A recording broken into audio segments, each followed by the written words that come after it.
안녕하세요. 영화 속에서 나를 찾아보다 마리아입니다. 영화 줄거리와 영화 감독 그리고 주연 배우를 이야기해보고 주부들 시점에서 영화의 주제를 나름대로 해석해보는 오늘의 영화는 두 여성을 주인공으로 그려낸 영화 바그다드 카페입니다.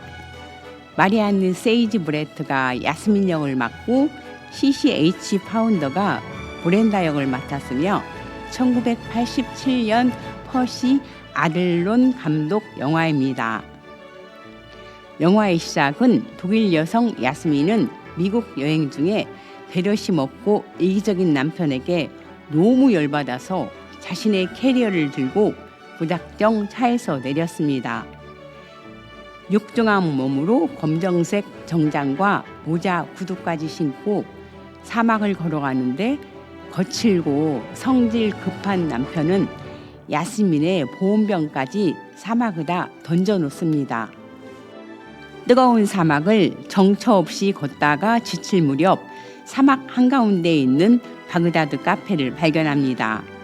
카페 이름은 아라비안의 마술을 상징하는 바그다드이지만 실상은 황량한 미국 모하비 사막 가운데 트러커들을 대상으로 간단한 식사와 커피를 팔고 있습니다. 바그다드 카페의 주인 브렌다는 카페와 모텔을 겸한 이곳에서 커피 머신이 고장나도 무신경한 남편과 미성년 주제에 아이가 있고 하루 종일 피아노 건반만 두들기는 아들 살라모와 남자라면 아무나 어울리는 딸 필리스에게 둘러싸여 하루하루를 고단한 일상 속에서 살아갑니다. 브렌다는 손자까지 보면서 카페 운영의 현실 문제를 혼자 고민하다 보니 얼굴에 주름살만 깊이 패였습니다. 그리고 팔이 날리는 카페에서 심부름하는 원주민 청년, 또 버려진 캠핑카에 기가하며 그림을 그리는 무명의 노화가 루디 콕스, 판잣집 같은 모텔에서 기거하면서 트러커에게 타투를 해주고 생계를 영위하는 타투이스트 여성 데비가 있습니다. 브렌다는 처음에 강한 독일 악센트와 이 카페와 어울리지 않는 이국적이고 화려한 옷차림의 야스민을 경계합니다. 그러다가 야스민 방에 청소하러 갔다가 방에 남자 옷과 이상한 물건이 있는 것을 보고 깜짝 놀래 보안관에게 신고합니다. 사실은 야스민이 남편의 캐리어를 바꾸어서 가져왔기 때문이죠. 야스민은 브렌다가 외출한 사이 모텔 사무실 청소를 하는데 브렌다는 고맙다고 하기는커녕 불같이 화를 냅니다. 브렌다 입장에서 보면 더럽고 엉망인 사무실이라 할지라도 자신의 일터를 마음대로 청소한 것은 도움이 아니고 간섭으로 받아들이죠. 그러나 오랜만에 청소되고 정리된 사무실이 왠지 마음도 정리된 것 같은 느낌이 듭니다. 야스민은 물 탱크까지 올라가서 청소합니다. 아무도 시키지 않았지만 그녀는 자신이 할 수 있는 방식으로 카페를 돌봅니다. 그리고 그렇게 정리된 공간 안에서 자신의 감정과 주변 사람들의 마음도 서서히 살피기 시작하죠. 야스민은 브렌다 아들이 치는 바하의 프렉류드 시 장조를 소음이 아닌 음악으로 이해해주고 눈을 감고 감상하는데 이 감상 모습에 화가 콕스가 홀딱 반합니다. 야스민은 브렌다의 딸이 옷에 대해서 관심이 많다는 것을 알고 옷에 대해서 이야기하며 그녀의 재능을 알아주죠. 브렌다는 자기는 자식들이 귀찮고 이해할 수 없는데 야스민과 잘 지내는 것을 보고 왠지 질투 겸 화가 나서 당신은 당신 아이랑 잘 지내라고 소리 지르자 야스민은 풀이 죽어서 난 아이가 없어요 하자 야스민에게 바로 사과하죠. 아마 이때부터 둘이는 서로 마음이 통하는 계기가 되지 않았나 싶습니다. 점점 브렌다는 야스민을 신뢰하게 되고 두 사람은 서로를 이해하며 깊은 유대감을 형성합니다. 야스민의 따뜻한 태도와 세심한 손길은 카페에 활력을 불어넣고 그녀가 선보이는 어설픈 마술 퍼포먼스는 손님들에게 특별한 즐거움을 줍니다. 야스민 남편이 사막에 던져버렸던 노란색 보온병은 고장난 커피 머신을 대신하여 바그다드 카페 사람들에게 커피를 전해줍니다.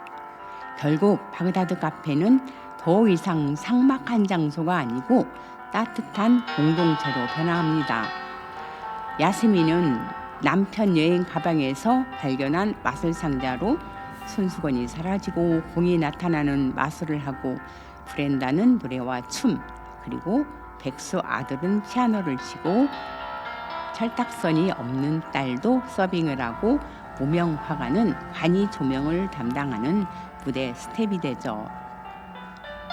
그것은 단순한 재미가 아니고 무너져가던 삶에 다시 마법이 깃들 수 있다는 믿음의 시작이죠. 모두가 합심하여 만들어내는 마술 공연으로 바그다드 카페는 모하비 사막을 횡단하는 트럭키들에게 핫 플레이스가 됩니다. 콕스는 또 야스민을 모델로 그림을 그리기 시작하며 그들의 사랑만큼이나 야스민의 표정도 다양해지죠. 그런데 어쩌죠? 야스민은 여행을 온 것이고 어쩌다 보니 바그다드 카페에서 일을 하게 되었는데 생각하지도 않은 불법 영주가 된 것이죠. 그녀는 여권 문제로 다시 돌아오겠다며 독일로 일단은 떠날 수밖에 없는데 야스민이 없는 카페는 예전처럼 황량하게 돌아갑니다. 영화를 보면 투숙객 한 사람이 부메랑을 던지는 모습이 보이는데 부메랑은 모두가 알다시피 어느 쪽으로 던져도 시작점으로 돌아오지요. 마치 야스민이 바그다드 카페로 돌아오듯이요. 어느 날 기다리고 기다리던 야스민이 돌아오고 엄청난 환영을 받습니다. 그녀는 마술을 더 배워와서 브렌다와 함께 멋지게 공연합니다. 브렌다는 돌아온 남편과도 화해도 하고요. 그리고 야스민은 화가인 콕스로부터 청혼을 받습니다. 그는 시민권자인 자기와 결혼하면 더 이상 떠나지 않아도 된다고 하면서죠. 영화는 프로포즈를 받은 야스민이 빨갛게 상기된 얼굴에 흡족한 미소를 지으며 친구인 브렌다와 상의해보겠다는 대사로 살짝 튕기며 마무리됩니다. 감상평으로 들어가 보실까요?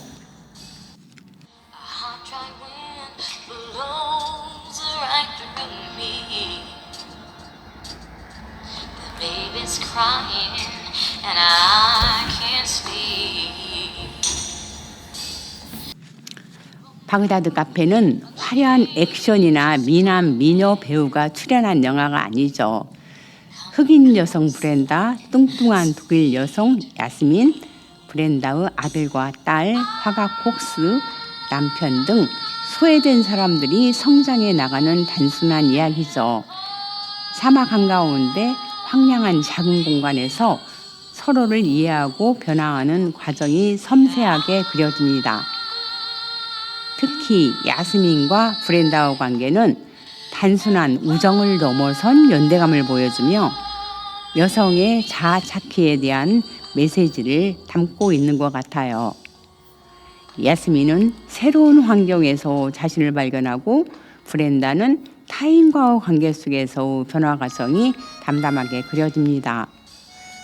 두 여인은 혈연이 아닌 정서적 공감을 통해 상처 입은 자신들을 치유해가죠. 독일 여성 야스민은 처음에는 어색하고 위축되지만 점차 자신을 찾아가며 주변 사람들에게 긍정적인 영향을 미칩니다. 내면의 강인함과 따뜻함이 공존하는 캐릭터이죠.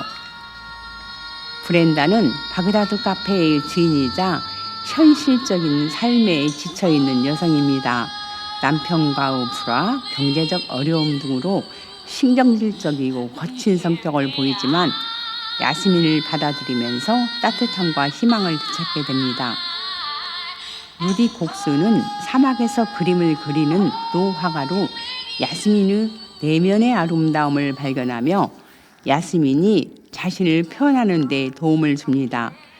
루디 곡스가 야스민을 그리는 과정을 통하여 처음에는 옷을 입은 모습부터 두 사람의 마음이 통할수록 점점 옷이 벗겨지는 그림으로 둘 사이의 관계는 잔잔하면서 의미 있는 감정을 전달합니다.